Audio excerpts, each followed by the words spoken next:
You're listening to Hey, We Don't Mind with show host Wood. Hey, what's going on, family? This is your guy Wood. Thanks for hitting play.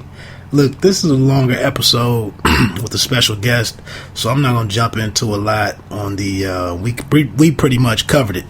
So really quickly, for anybody that did press play, this is pretty much going to be a hip-hop heavy episode of Pay Me No Mind. We get into a couple of things. My guest is a pretty heavy into everything, really, media-wise. But he does some couples. He writes on relationships. He had a podcast with him and a doctor, actually, about couples situations and relationship improvement and all that type of stuff. We also get into the 3 most interesting hip-hop moves in hip-hop so far in 2015, which was a really interesting discussion. We get into his top 3 hip-hop producers, current guys. We have a debate between who's been a better hip-hop producer, Dr. Dre versus DJ Premier or Preemo. And then we close out the show with having to tie in some sports. We broke down the NFC East, what we could expect for this year. It's a pretty special episode to me because I like to hit on other things than sports, and I know preseason football is ramping up this week. But it was an opportunity to step back and talk some music, a little bit of movies.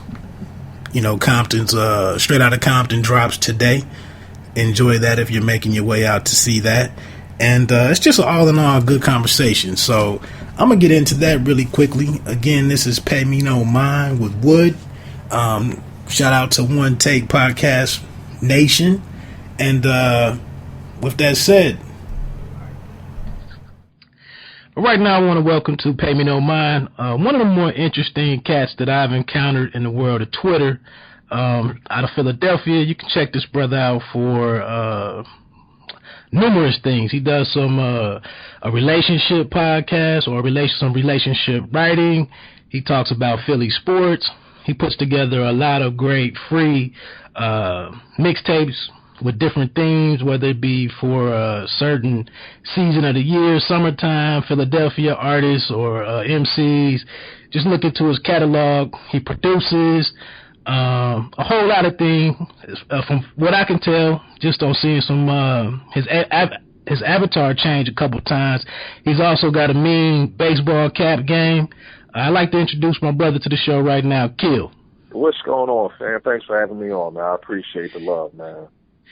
Hey, no problem, man. I like I said, you one of the guys, when I started out in the podcast world, you actually gave me a little bit took the time to give me some tutelage on getting my game sharp or sharpening my game. So, it was an honor that you come back on once I got my own thing up and running a little bit. So it was only right that I think we get together and kind of chop it up.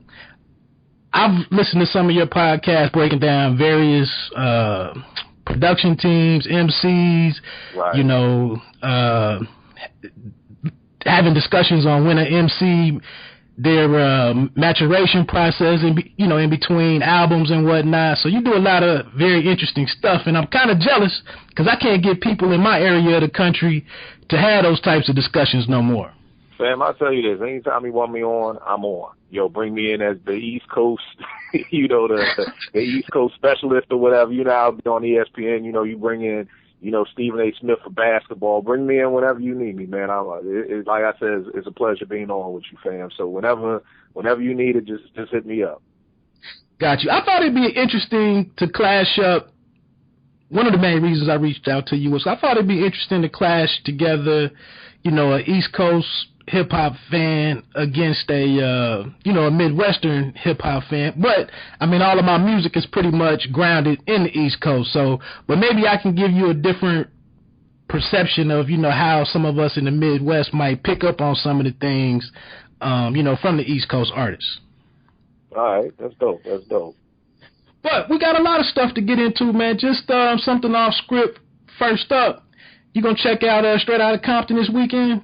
Oh, most definitely. I already done got my tickets and everything, man. Like, this probably the most hype I've been for a movie in a long time. Like, probably the last time I was this hyped was probably, I guess that's what, 2 Christmases ago when Tarantino dropped Django.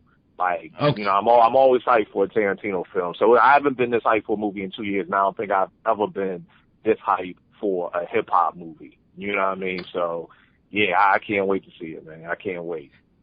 And I asked because I saw your review or your critique of Ant-Man.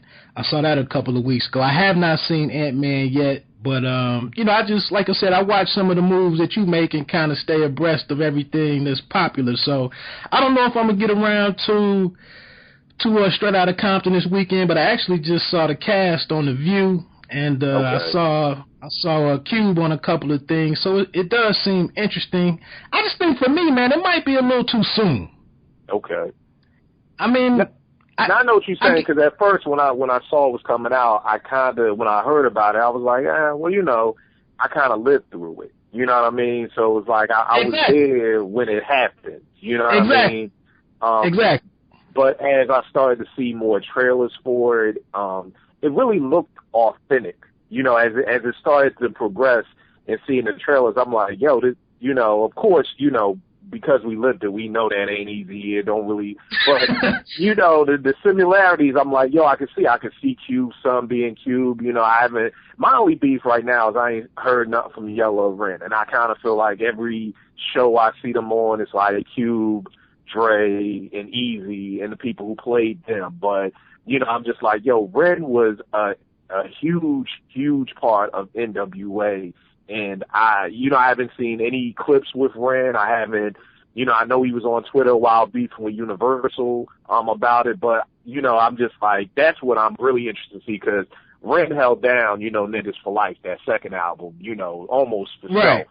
So, exactly. You know, that's my only beef right now. So I'm just interested to see how everything plays out. You know, I heard that they're going into the whole Suge, you know, Easy dying, the whole Suge Knight thing. So I'm like, okay, this is more than just NWA. We're going to see Cube leave. We're going to, you know, so even though we were there because we didn't have the internet, and at that time it was just the Source and Vibe, and that's before XXL, you know, that's before Vibe. That was all we had was Source when this was going on, is maybe to just find out some of those details. Like, you know, I don't know a lot, you know, about, you know, them finding out about Easy with AIDS and how they took that in and everything like that, and how the whole thing went down with Cube. You know, it was kind of like back in our day, it was like, yo, Cube's leaving NWA. That's it. You know what I mean? Like, right, exactly. He got AIDS, he's dead. That's it. So, you know, there's a lot of behind-the-scenes stuff that I'm hoping to find out that, you know, in my brain I've been wondering, like, yo, how did that fight go down? Like, was this really a beef between Cube and them, or was this just a rap beef, or was it really like, yo, this dude went to New York to do America's Most Wanted and, like, you know, couldn't go back to Compton, like, was it really beef? So I'm just really interested to see, like, the pockets of things that I don't know about. I'm hoping to find out, so. Right. That's one thing that has kind of turned me a little sour on checking out the movie, is the lack of balance in the promotion. And it's kind of like you just said with Yella and Ren, they kind of like Monica Calhoun them when with the second right. You know the movie I'm referencing. Yeah, I know you're talking about The Best Man. Best Man. Right. How she wasn't present. They just took all the shiny people, you know, and put them out in front during the promo. So that's kind of turned me off a little bit. But I will say you just hit on one thing. Looking at it, I guess it's not too soon if I consider that Eazy-E is no longer with us.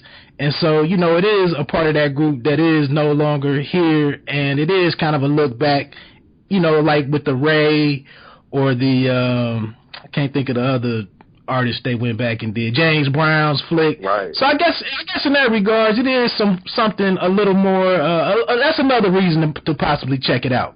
Right. So, getting into that, I would assume, I know you're married. I'm married for several years. This is actually my anniversary weekend. Oh, congrats, fam! Congrats, man. Thanks, man. I think we on about 12. What you say? I think we on about 12. You on 12? Yeah, 12 years? 12 years, bro.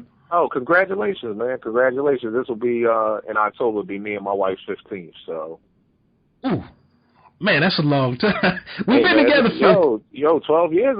That ain't nothing to, bro. Marriages is lasting like a year and change out here. 12 years is like, good time type love. So, it's like dog years. Yeah. So 12 years ain't nothing to laugh at either, man. That's definitely salute on that.